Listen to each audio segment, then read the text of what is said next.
guys, just remember the camera adds 20 pounds. At least that's what my wife says, but you know. No, seriously guys, just a couple tips here and a couple things to remember about Build Your Own System. This is the basic Build Your Own System. Either the regular filler or the gallery. Hopefully you're selling gallery pages, because then next year you're going to get the benefit of those gallery pages and the higher average ticket. Okay, so always try to do the upsell. We saw that in Andy's video at the beginning, where he showed the value of the original versus the gallery, and why the gallery was a better value for the customer. Okay, a couple other items, you know what they are, but let's go through them. Remember, some kind of paper or plastic, and you get those couple items and you combine it with the storage binder. So remember, you have to have the storage binder. You can also try to upsell the sleeve. One of the most important things about Build Your Own is we're not just trying to get them to the 4 items. If you take the sheet and you're just trying to build them to the 4 items, that's okay when the customer starts with 1. So sometimes they start with 1 item and you build them to 2 or 3 or 4 and you get the system. That's awesome. That's really where we start. If the customer comes in though and starts giving you some ideas about what they want to sell or what they're looking for, it's very easy for you to mention this briefly and then move away from this form. Put it in their hand or take this form and put it down. Okay? Or you can hold on to it, just slip it in your pocket or set it aside. Because what you're trying to do is you're trying to sell a solution, not just a number of forms. Okay? So remember, you're selling the features of the items versus the items themselves.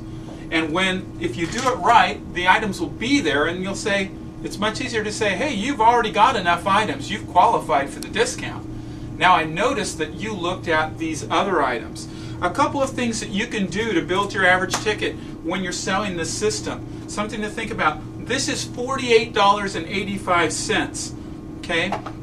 I'm sorry, these 3 items, $48.85. When you add in the storage binder, now the customer gets the storage binder basically for free. We aren't just trying to give them a free item so they feel good. We're trying to build a bigger system, a system that works. Remember, Andy showed his binder to the customer. And when he showed his binder to the customer, he mentioned how many things he had. And in looking at that system, there's probably 15 to 20 items in that binder. So number 1, guys, please make sure you show your personal binder to the customer. If you don't have enough items in your binder, show somebody else's binder to the customer. No, actually, all kidding aside, what you should be doing is building up your system so that you can sell the tools to the customer that you use. All right, another great add-on item is the value pack. If you will replace the value pack, this item, the zipper pouch with the value pack, this is $3.95, this is $12.95. Okay, so you've got a great upsell in just changing out the plastics. Try to get more than one thing of lined pages. One of the things I love to say to customers is, hey, with the price of gas or the time that it takes to get over here, I'd hate for you to have to come back to get 50 sheets of paper. When they realize that, they start thinking about it. It is an easy way to add on another form. But remember, guys, all these add-ons, after you get the system built, talk to them about these same items. The sleeve, of course, for your storage binder, you've already upsold the gallery. Okay, one thing that I want to discourage is, guys, don't make this one of your items.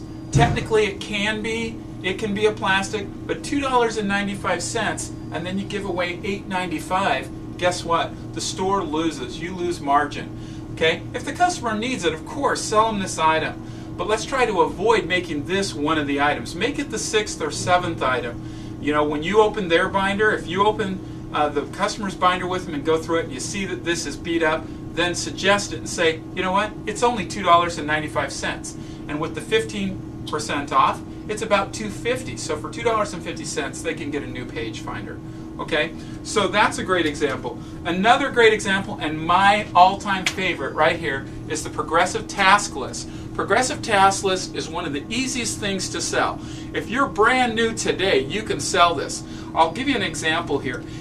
If I showed my planner to a customer, I use 2 Progressive Task Lists. One here for things that are related to work. This is where all my B and C items go. And then I have one behind it here for personal items, and I have 2 in my binder. The other thing that I do is I use a lot of tabs, As a regional manager, I have 4 districts, so I break the 4 districts into, I put each one of the 4 districts on a tab. And when I speak to one of the DMs about something important, I put the detail in on an information record behind the tab. It makes it so I personally don't have to sort through hundreds and hundreds of pages looking for a conversation that I had with the district manager. Okay? Anyone that's in sales, it's a great way to upsell or to talk to them about how they're using their system. Remember guys, the purpose here is to make a system that works for them so that they become a raving fan of ours and they go out and tell people how their productivity is improved. It's not just to get items out the door. So anyone in sales, that's a suggestion. The thing I love about the progressive task list is this. Andy, come here for 1 second. So here's Andy again. If I've already talked to Andy and shown him the progressive task list and he says no, then what I would say at the counter is I'd just say, Andy, you know what? I know you looked at the progressive task list and I use it a lot. It's one of the greatest tools that we have. But you know what I want to do? You didn't see the need for it, but let me give you a couple of these. And what you do is, you notice how I said you could put projects on it, or you put those B or C items on there, because one of the frustrating things for most people with the paper system is having to rewrite those items over and over. Okay, so one of the things that you can do, put those B and C items on here, and free up some time each morning with not having to carry those over. And what you do is you take a couple of those and try them out. If you like them, they're very inexpensive. We sell them. We have tons of them. You can come back in and we can get you set up with some of those. All right? Okay. All right, guys. One other thing to think about. Managers, we talked about this, at least in the West. We've talked about it a lot, but let's do this. When you get open paper, when you get items that the customer brings back and we have refunded the customer's money, let's don't throw those things away. Build a small box or something behind your counter where you can put those in there, and with your manager's permission and them managing the process, use those forms to give to customers as you see them looking at those forms. So if someone looked at the expense envelopes that Andy mentioned, but they didn't buy them, and you have some that are open, why not give the customer one of those? A little bit of a try it and you'll buy it kind of thing. What I found with the progressive task is 50% of the customers that I talk to, just like I showed with Andy, 50% of those customers say, you know what, why don't you go ahead and give me a pack of those? And they make the purchase right there at the point of sale. Okay, great opportunities for some add-on tips, things that you can do to raise your average ticket. Remember, build your own system, over $100 when you're selling all these components. Thanks guys, let's get out there and sell some build your own systems.